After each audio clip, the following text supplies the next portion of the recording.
মহান ২৬শে আশ্বিন ১১ই অক্টোবর ২০২৫ খ্রিস্টাব্দ রোজ শনিবার বিশ্ব ওলি শাহনশাহ হজরত মাওলানা শাহ সুফি সৈয়দ জিয়াউল হক মাঝভান্ডারী রাদিয়াল্লাহু তাআলা আনহুর ৩৭তম পবিত্র মহান উরুস শরীফ মহাসমারোহে দরবারে গৌসুল আজম মাঝভান্ডারী গাউসিয়া হক মঞ্জিলে অনুষ্ঠিত হয়। সৈয়দ জিয়াউল হক মাঝভান্ডারী ১০ পৌষ ১৩৩৫ বঙ্গাব্দ ২৫ ডিসেম্বর ১৯২৮ সালের ১২ রজব ১৩৪৭ হিজরি চট্টগ্রাম জেলার অন্তর্গত ফটিকছড়ি থানার মাঝভান্ডার দরবার শরীফে জন্মগ্রহণ করেন।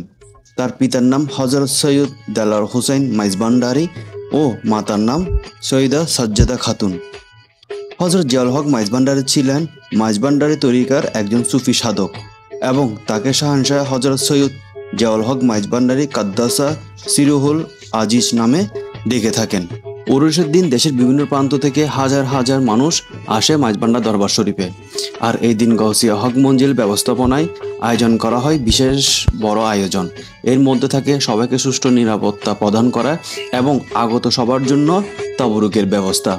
মাঝভান্ডারী তরিকার অনুসারী অনেকেই নিয়ে আসেন এখানে হাদিয়ার মধ্যে থাকে গরু, ছাগল, মহিষ ইত্যাদি।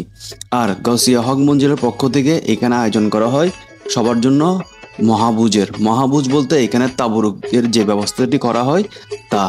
এখানে এক সারিতে হাজার হাজার মানুষকে খাওয়ানো হয় গাউসিয়া হক মঞ্জিলের তত্ত্বাবধানে। আর তাছাড়া এখানে যাতে কোনো রকম বিশৃঙ্খলা না হয় সেই জন্য ব্যবস্থা নেওয়া হয়। আর উরুসকে কেন্দ্র করে এখানে বসে ছোটখাটো একটা মেলার এখানে বিভিন্ন ধরনের মুখরোচক খাদ্যের পাশাপাশি পেয়ে যাবেন বিভিন্ন ধরনের ঘরের নিত্য প্রয়োজনীয় জিনিসের দোকান। তো এই ভিডিওটি কেমন লেগেছে আপনারা আমাকে কমেন্ট করে জানাবেন। আর ভিডিওর মধ্যে যদি কোনো রকম ভুল ত্রুটি হয়ে থাকে তা অবশ্যই ক্ষমাসুলভ দৃষ্টিতে দেখবেন। সবাই ভালো থাকবেন। ইবিএস ফিল্মসকে ফলো দিয়ে আমাদের সাপোর্ট করবেন। আল্লাহ হাফেজ।